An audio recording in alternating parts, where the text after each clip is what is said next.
கார்த்திகை மாதத்தில் ஆஞ்சநேயருக்கு ரொம்ப சக்தி வாய்ந்த ஒரு வழிபாடு இருக்குங்க. அப்படி நாங்கள் இன்றைக்கி வந்த இடம் தான் பார்த்தீங்க அப்படின்னா கணவாய் ஆஞ்சநேயர் கோயிலுங்க. ஸோ நாங்கள் என்னோட வேண்டுதல் என்ன வைக்கலாம் அப்படின்னு சொல்லிட்டு வந்துட்டு அப்படியே ஆஞ்சநேயருக்கு ஒரு பெல் அடிச்சுட்டு, அப்பா ஆஞ்சநேயர் அப்பா என்னோட பிரார்த்தனையெல்லாம் உன்னோட காலை சமர்ப்பணம் பண்ணுறேன் அப்படின்னு சொல்லிட்டு என்னோடய பிரார்த்தனை எல்லாமே சொல்லிவிட்டு அப்படியே வந்தேங்க. சொல்லிவிட்டு அப்படியே அம்மா வந்து ஆஞ்சநேயருக்கு வெற்றிலை மாலை போடணும் அப்படின்னு சொல்லிட்டு வெற்றிலை மாலையை ஒன்று கட்டி கொடுத்துருந்தாங்க. நம்ம வெற்றி வேணும் அப்படின்னு நினச்சோன்னா ஆஞ்சநேயருக்கு வெற்றிலை மாலை சாற்றி வழிபடுறது ரொம்ப சிறப்பு அப்படின்னு சொல்லியிருந்தாங்க. அதே மாதிரி ஆஞ்சநேயருக்கு ஒரு வெற்றிலை மாலையை போட்டுட்டு என்னோடய பிரார்த்தனையெல்லாம் வச்சுட்டு அப்படியே ஆஞ்சநேயரை நான் சுற்றி வந்தேங்க. ஒரு ஒரு கார்த்திகை மாதத்தில் 1008 தடவை நம்ம ஆஞ்சநேயரை சுற்றி நம்மளோட வேண்டுதலை வச்சு வந்தோம் அப்படின்னா கண்டிப்பாக அது நிறைவேறும் அப்படின்னு சொல்லிட்டு முன்னோர்கள் சொல்லியிருப்பாங்க. அதே மாதிரி என்னால் முடிஞ்ச அளவுக்கு நான் இன்றைக்கி சுற்றிட்டு வந்தேன். இது கார்த்திகை மாதம் முடியத்துக்குள்ளே நம்ம சுற்றினா போதுங்க.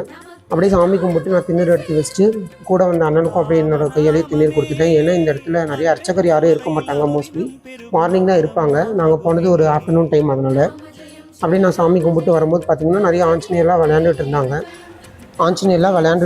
அது மட்டும் இல்லைங்க, இந்த கோயிலுக்கு போகும்போது கொஞ்சம் பிளாஸ்டிக் கவர்ஸ்லாம் யூஸ் பண்ணுறதை அவாய்ட் பண்ணிக்கோங்க. ஏன்னா அங்கே நிறைய ஆஞ்சநேயர் இருக்கிறதுனால அங்கே தான் தண்ணி குடிக்கிறாங்க, சாப்பிட்றாங்க, எல்லாமே அதான் பண்ணுறாங்க. ஸோ அப்படியே நாங்கள் கொஞ்சம் பிரசாதம் எடுத்துகிட்டு போயிருந்தோம். அப்படியே அங்கே இருக்க ஆஞ்சநேயர்கள் எல்லாமே கொடுத்துட்டு என்னோட வேண்டுதலை நிறைவேறணும் அப்படின்னு சொல்லிட்டு வந்தாங்க. அதேமாதிரி ஆஞ்சநேயருக்கு தயிர் சாப்பாடு கொடுக்குறது ரொம்ப சிறப்பு அப்படின்னு சொல்லிட்டு முன்னோர்கள் சொல்லியிருக்காங்க.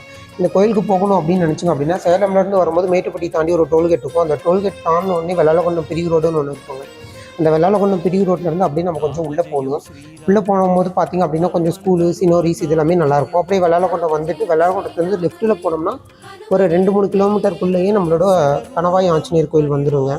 ஸோ அங்கே நம்ம போனோம் அப்படின்னா நம்மளோட ஓன் வெஹிக்கிளில் தான் போகிற மாதிரி இருக்கும். ஏன்னா அங்கே பஸ்ஸுக்கு வந்து டைமிங்க்கு தான் பஸ் இருக்கும்.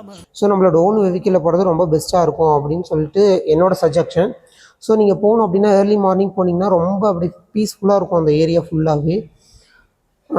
பஸ்ஸு வந்து கண்டிப்பாக இருக்காதுங்க, கொஞ்சம் டைமிங்க்கு தான் இருக்கும். நம்மளோட ஓன் வெஹிக்கிளில் போகிறது ரொம்ப பெஸ்ட்.